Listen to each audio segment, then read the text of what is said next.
Once upon a time in a faraway village, there lived a man and his wife.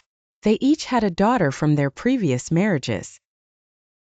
The wife loved her own daughter very much and gave her the best clothes and treats. The girl became lazy and did nothing but admire herself. On the other hand, the wife treated her stepdaughter poorly. She made the girl do all the housework, even though the girl never complained.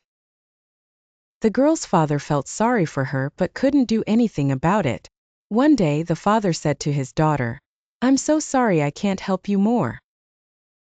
You're a good girl and you deserve better." The daughter replied, "Don't worry, father. I'll find a way to help us. I'll go and find work." The stepmother heard this and thought, "That's a good idea.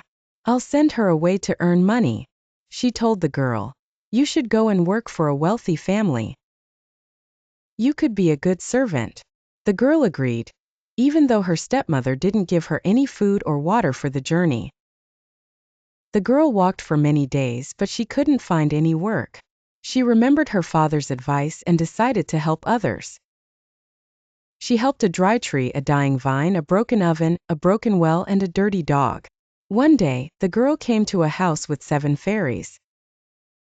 They offered her a job cleaning their house. The girl agreed and worked hard for a year. The fairies were impressed with her work and rewarded her with a lot of gold and silver. The girl returned home with her treasure and found her father healthy again. Her stepmother was shocked to see how successful the girl had become. The stepmother's own daughter tried to find work but was lazy and unhelpful. She was punished by the fairies and returned home empty-handed.